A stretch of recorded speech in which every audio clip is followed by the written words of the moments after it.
Bonjour François Ruffin. Bonjour. Bonjour. Une primaire. Vous plaidez ce matin pour une grande primaire à gauche pour la présidentielle de 2027. Une primaire, oui, mais avec qui?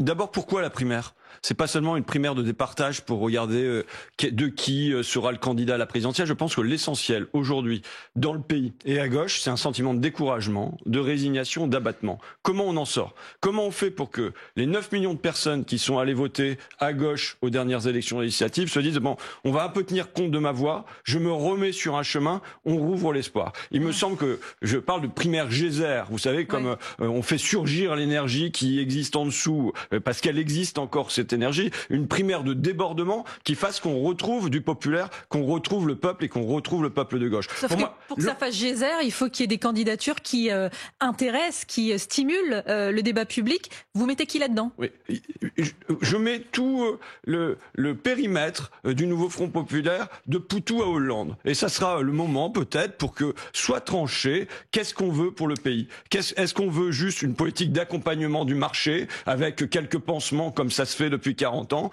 ou on veut une politique de rupture tranquille, mais qui décide de prendre soin à la fois des gens et du vivant. Pardon, mais quel point commun entre Philippe Poutou, extrême gauche, et François Hollande? Mais je vous dis, ça sera le moment pour trancher la ligne, et ça sera pas dans un petit conclave avec quelques milliers d'encartés, mais ça se fera à l'échelle de masse. Ça se fera à l'échelle de millions de personnes qui décideront qu'est-ce qu'ils veulent un peu pour leur pays et pour la gauche demain. Et ça, vous savez, ça fera un point d'appui, ça fera un tremplin. Ça veut dire pas besoin d'être adhérent à un parti de gauche pour pouvoir voter? Absolument pas. Sinon, vous savez, là, ça se compte en quelques milliers ou quelques dizaines de milliers de personnes. On peut pas laisser le destin du pays et de la gauche entre un échantillon aussi petit, de militants très respectables, mais il faut dépasser ça. Il faut retrouver une emprise populaire. Vous savez, quand le 9 juin au soir, je lance Front populaire, c'est avec l'espoir que ça va faire surgir quelque chose dehors. Et ça l'a fait. Il y a eu des centaines de milliers de personnes qui ont signé des pétitions dans les 24 heures. Ça a mis la pression sur les partis pour que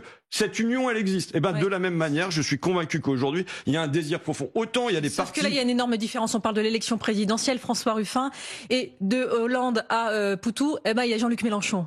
Donc, vous envisagez, vous, dans votre esprit, que Jean-Luc Mélenchon va dire oui, je vais me présenter à une primaire? Moi, je dis la porte est ouverte.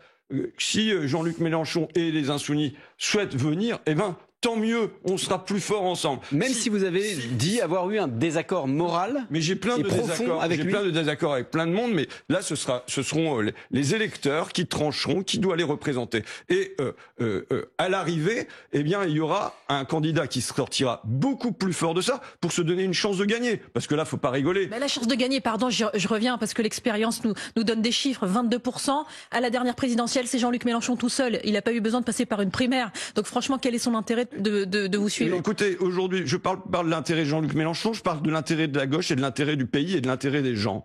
Jean-Luc Mélenchon, c'est la garantie de la défaite au deuxième tour de l'élection présidentielle. Quand on regarde les sondages, face à Bardella, face à Marine Le Pen, c'est 2/3 des gens qui vont aller voter pour l'extrême droite plutôt que d'aller voter pour le candidat des Insoumis. Donc c'est quand même un gros souci. Je dis, ça sera aux électeurs de gauche de trancher qui doit les représenter. Et là, il y aura un point d'appui, il y aura un match, il y aura des millions de personnes qui auront dit, voilà, notre candidat, on considère que ça doit être ça doit être le bruit et la fureur, ou la force tranquille, ou la rupture tranquille. Vous êtes sûr de gagner, parce que vous êtes candidat à cette primaire et vous êtes sûr de gagner, mais si vous gagnez pas, parce que ça existe quand même, les défaites aux élections, vous vous rangerez sans problème derrière un Jean-Luc Mélenchon ou derrière un Raphaël Glucksmann? Écoutez, moi je n'envisage pas d'être à une élection et de pas derrière en respecter les règles. Je crois que tout le monde aura l'honnêteté de respecter les règles. Maintenant, je me dis, ça sera le moment de trancher quelle orientation on veut pour la gauche dans le pays. Qu'est-ce qu'on va faire pour les logements? Qu'est-ce qu'on va faire pour le vivant? Qu'est-ce qu'on va faire pour les trains? Qu'est-ce qu'on va faire pour les médecins? Ça sera le moment, parce que vous savez, là, les idées de gauche, on va en voir, mais elles sont marginalisées, ostracisées. La gauche joue en deuxième division. On est sûr de pas la gagner cette élection si on continue. C'est une certitude. Là, voilà la seule certitude.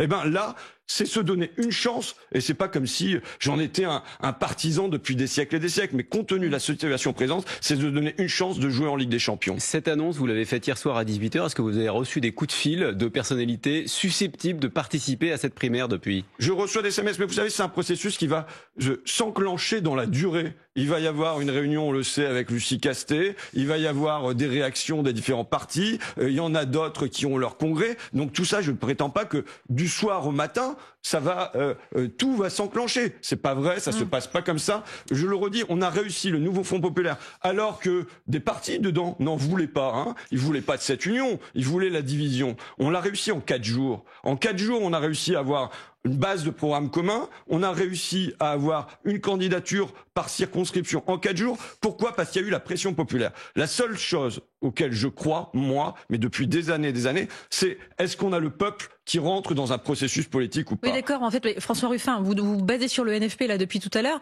sauf que le NFP, on voit ce que ça donne à l'Assemblée nationale. C'est des désaccords en permanence, c'est des déchirures. Les socialistes ne parlent plus aux insoumis. Donc, en fait, à l'épreuve du pouvoir, on peut même pas imaginer comment ça va se passer. Oui, là, on n'est même pas à l'épreuve du pouvoir. Mais moi, je vous dis, il y a une certitude, c'est que autant il y a des partis qui jouent les gauches irréconciliables, ou autant il y a des électeurs qui voient très bien que les gauches sont réconciliables, qu'on n'est plus dans le temps de l'irréconciliation comme on l'a eu pendant des années et des années. C'est plus le cas aujourd'hui. Il y a la possibilité d'une réconciliation. Et vous savez, quand il s'agira d'aller battre Marine Le Pen ou Jordan Bardella, les gens et les gens de gauche sauront très bien qu'il faut aller voter pour leur candidat. La date idéale de cette primaire, selon vous?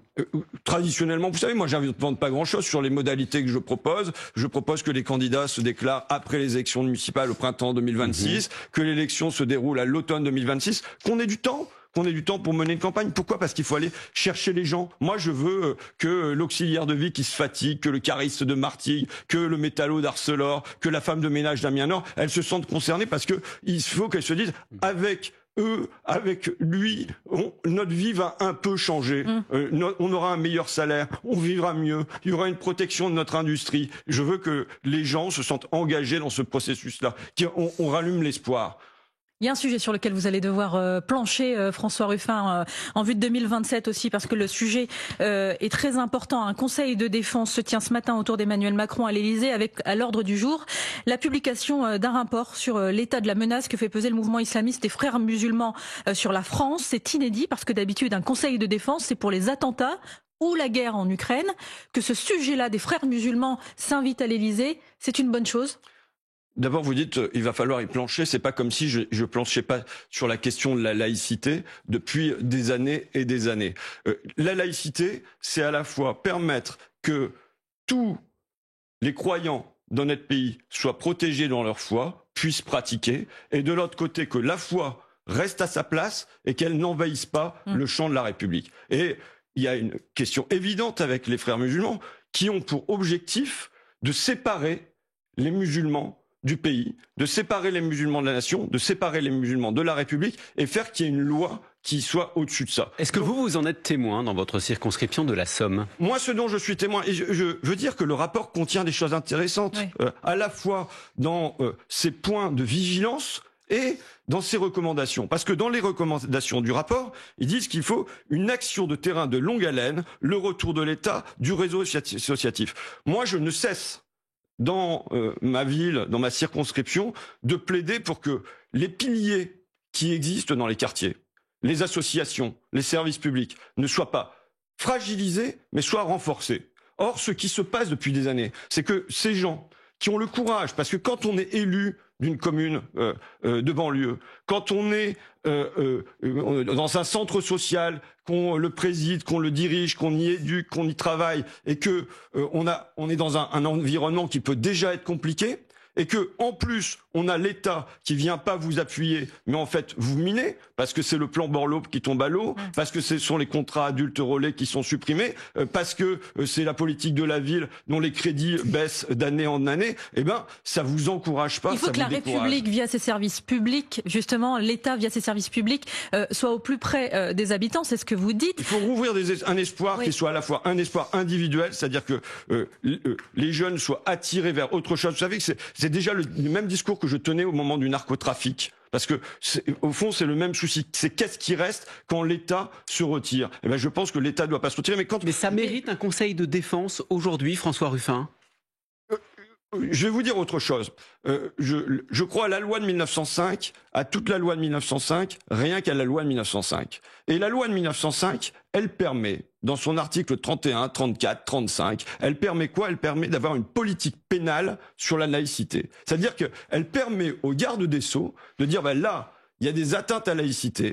Je lance une circulaire auprès des procureurs qui demande des investigations aux juges d'instruction avec à la clé des sanctions. Ça veut dire que des lois, on l'a déjà. On a notre loi faite par Aristide Briand et Georges Clemenceau, les grands pères fondateurs de la laïcité, on pourrait activer des leviers si jamais, pas si jamais, quand il y a atteinte à la laïcité. Sauf qu'il y en a un qui veut aller plus loin, pardon. Or, pas une seule fois Gérald Darmanin ni ses prédécesseurs n'ont activé ce volet de la loi de 1905. Je pense que ça devrait être fait. Vous dites la loi suffit, la loi de 1905 suffit, sauf que Gabriel Attal, lui, il veut aller plus loin, notamment sur l'interdiction du voile dans l'espace public pour les mineurs de moins de 15 ans. Qu'en pensez-vous ? Est-ce que, d'abord, M. Gabriel Attal, il va dire la même chose sur la kippa? Parce qu'il dit là, le voile, finalement, il est imposé aux jeunes c'est pas choisi. Mais moi, j'ai été baptisé à 6 mois. Est-ce qu'on va interdire le baptême? Vous voyez, parce que c'est imposé. Bon, donc ça pose des questions. Mais je pense que l'opportunisme... Et vous voyez bien la question du voile je pense dans le débat public. L'opportunisme de Gabriel Attal sur ces questions-là... fait pour moi le jeu des islamistes. Et d'ailleurs, c'est ce que dit le rapport. Le rapport est de dire, attention, il y a un sentiment d'islamophobie, même d'une islamophobie d'État, et que la religion musulmane, les croyants, les pratiquants ne sont pas traités à égalité, mais sont traités à part, avec des lois à part. Et là, ce que fait précisément Gabriel Attal, c'est ça. Je le dis, pour moi, dans ces pratiques, c'est une alliance objective avec les islamistes qui veulent séparer les musulmans de la République. Il y a en même temps, si j'ose employer le mot, selon vous, de l'islamophobie et de l'entrisme. Il y a un entrisme. Il y a une évidente volonté d'islamistes de séparer les musulmans de la République. Mais que veulent la masse des musulmans? Ils veulent être dans la République, dans les écoles de la République, aussi quand je prenais des vacances pour tous, vous savez, où l'été, les enfants des quartiers et des clochers ne seraient pas abandonnés, mais se mêleraient, iraient voir la montagne, iraient voir la mer. C'est pour rouvrir un espoir qui soit collectif, et je pense que ça correspond à un profond désir des musulmans de notre pays. À la fois, vous savez, Aristide Briand, quand il parlait de la laïcité, quand il disait, quand je vois la religion, je vois toujours deux choses. Je vois le croyant, dont la foi doit être protégée, et je vois l'institution qui peut venir s'opposer à la République. Et là, je dois le combattre. Et voilà, il y a les deux choses à faire à la fois. Il y a à la fois protéger les croyants qui se sentent protégés jusque dans leur mosquée, qui se sentent pas un deux poids deux mesures avec un ministre de l'Intérieur qui est supposé être le ministre des cultes et qui lance quand même comme un cri de guerre pour conquérir les LR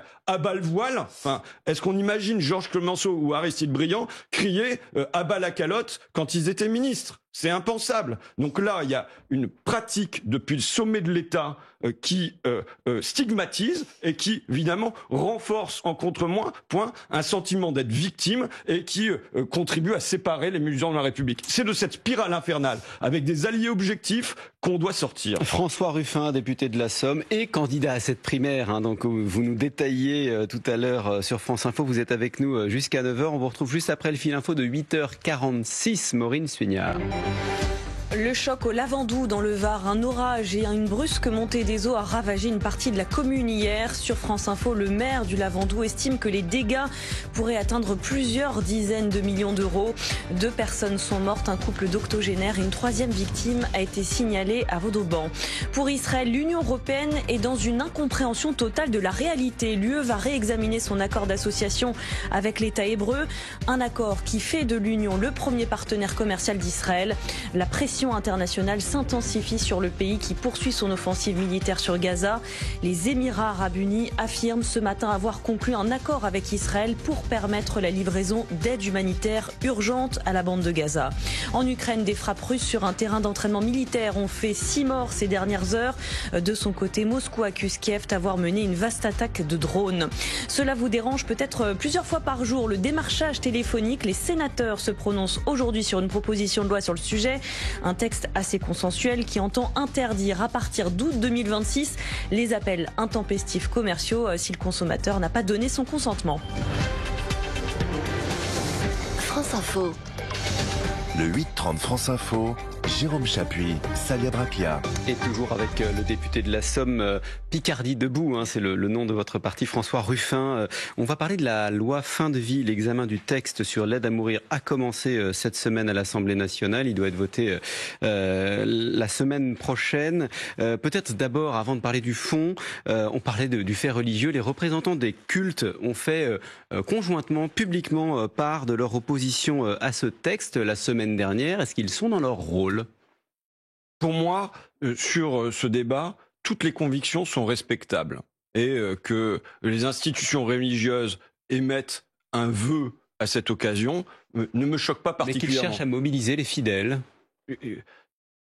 Vous savez, il y a des lobbies qui sont des lobbies de nature différente qui interviennent sur les parlementaires. Maintenant, le choix sera fait par chacun des parlementaires de se prononcer lui-même en son âme et conscience. Et je ne veux pas faire dériver. On est sur une question qui est essentielle. L'humain d'abord, de la naissance à la mort, jusqu'à la mort. Et c'est ça dont il s'agit. Et moi, je vous dis ma déception d'abord sur les soins palliatifs. J'ai visité. Le texte a été voté. Le texte a été voté. Bah, voyez, vous êtes contente. Non, je suis pas contente, je constate. On parle d'unanimité quasiment. Mais oui, mais moi je vous dis un gros souci. Pourquoi ? Je vous dis un gros souci parce que on pose un principe avec lequel je suis d'accord, qui est les soins de vie, les soins palliatifs sur tout le territoire, pour tous les Français, pour tous les malades. Mais ça, ce sont des déclarations.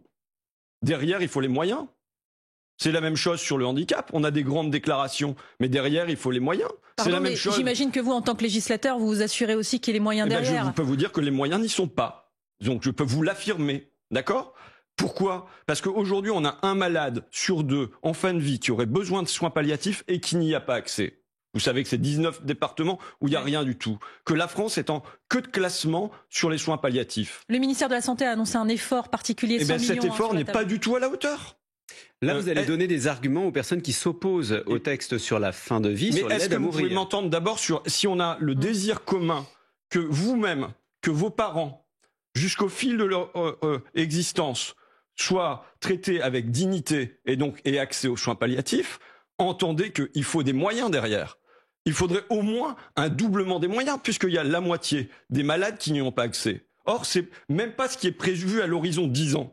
Quand on sait que pendant ce temps-là, il va y avoir d'une part encore la démographie qui va vieillir et que de l'autre côté, il va y avoir de l'inflation. Donc je vous le dis, dans 10 ans, ce sera la même chose. On aura grosso modo un malade sur 2 qui ne sera pas accompagné en soins palliatifs. On entend votre alerte sur les soins palliatifs, mais permettez-moi, c'est un sujet qui est à côté de l'aide à mourir, puisque vu les conditions d'accès à cette aide à mourir qui sont très très très restreintes, ceux qui sont en soins palliatifs, c'est une infime minorité qui pourrait y avoir accès. Mais, donc justement, normalement, l'aide à mourir, et je veux vous dire que je suis pour, avec un certain nombre de garde-fous, mais l'aide à mourir doit être l'exception quand les soins palliatifs ont été proposés, essayés, et qui ne répondent pas à la douleur physique ou psychique du malade. Or là, je vous dis que pour la moitié des personnes, dans 10 ans, donc encore on se donne le temps, eh bien, il n'y aura toujours pas des soins palliatifs dignes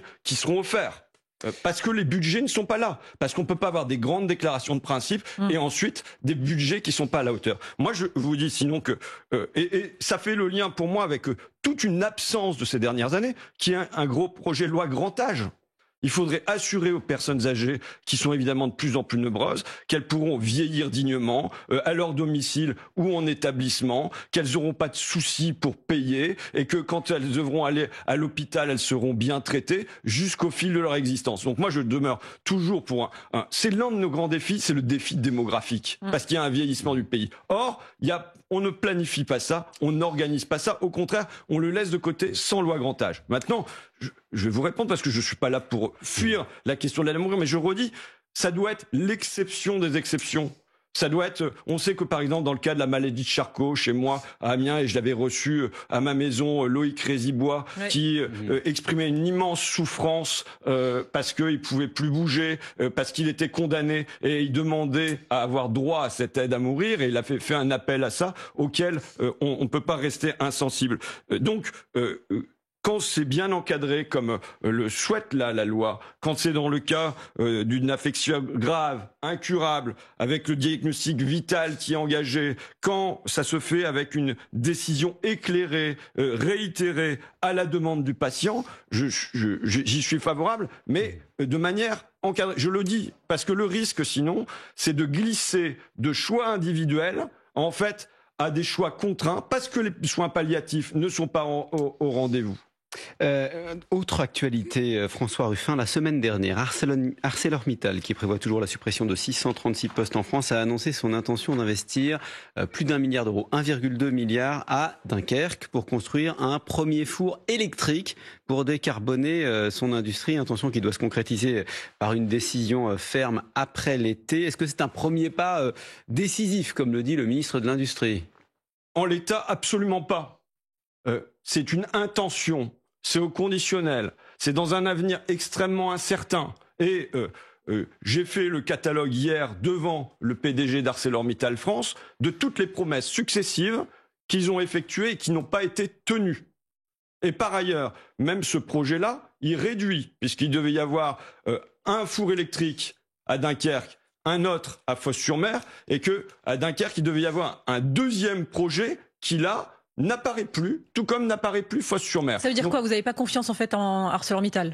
Là, ce qui se dessine et ce que j'ai entendu hier lors de la commission d'enquête parlementaire ne me rassure pas, c'est un abandon du territoire français, du territoire européen qui est programmé. Et d'ailleurs, un dirigeant de la CFDT, là, se fait un lanceur d'alerte en disant le projet qui se dessine est encore plus tragique que ce qui s'est passé pour nous en Lorraine il y a une dizaine d'années. Donc là, non, ça va pas. Alors, qu'est-ce qui doit être fait ? Il y a un levier national. Pourquoi ? Parce que depuis des années, j'ai réclamé hier un audit. Depuis des années, il y a un sous-investissement d'ArcelorMittal sur ces sites français. Le témoignage revient par tous les ouvriers qui parlent de poutres cassées, qui parlent de sols affaissés, qui parlent de cuves percées. Mais ça ramène pas les emplois. Mais c'est un gros enjeu parce que l'outil, à partir du moment, si on décide, vous savez, j'ai une habitude de comment ça se passe, l'abandon d'une industrie. J'ai 25 ans d'expérience à la matière. Quand on n'investit pas pendant des années, quand on laisse quitter l'outil de travail, ça dit quelque chose sur une intention. Donc il faut un audit de ça. Et la deuxième chose, évidemment, c'est l'Union européenne, elle doit se protéger. Elle doit se protéger sur l'acier, mais elle doit se protéger sur l'industrie. Barrière douanière ? Pardon ? Barrière douanière ? Oui, taxe aux frontières, barrière douanière, quota d'importation. Il faut du contingentement. Mais ça fait des années. Vous savez, la principale défaillance des autorités françaises et européennes maintenant sur l'industrie, et ça dure depuis des années, c'est de ne pas établir de protection. On a une évidente invasion là, et ça va faire que s'accroître des produits chinois notamment. Et que fait l'Union européenne ?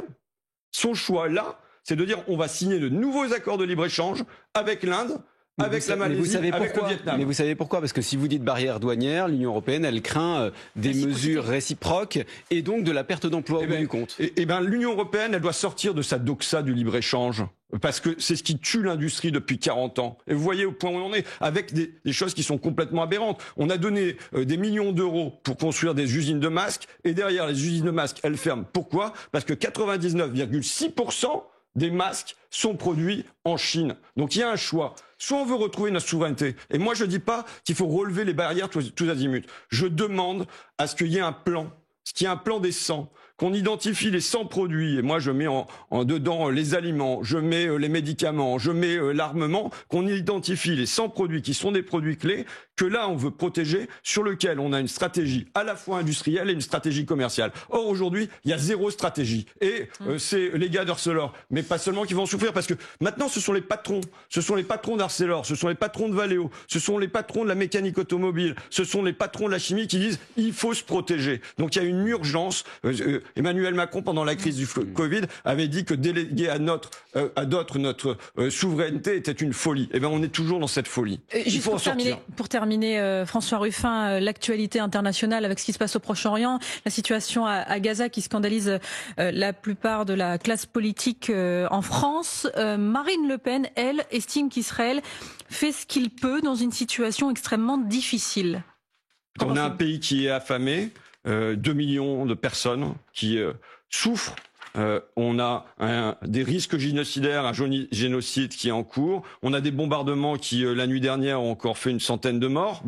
Il nous reste une anti-humaniste, c'est Marine Le Pen. Maintenant, pour les autres, pour tous ceux qui disent maintenant c'est une horreur, c'est une honte, je veux qu'on passe des paroles aux actes. Il nous faut des actes, il nous faut des sanctions. Il nous faut un embargo sur Israël, comme on l'a fait sur l'apartheid en Afrique du Sud. Il nous faut des résolutions avec une session extraordinaire du Conseil des Nations Unies pour un cessez-le-feu à Gaza, pour une fin des colonies en Cisjordanie.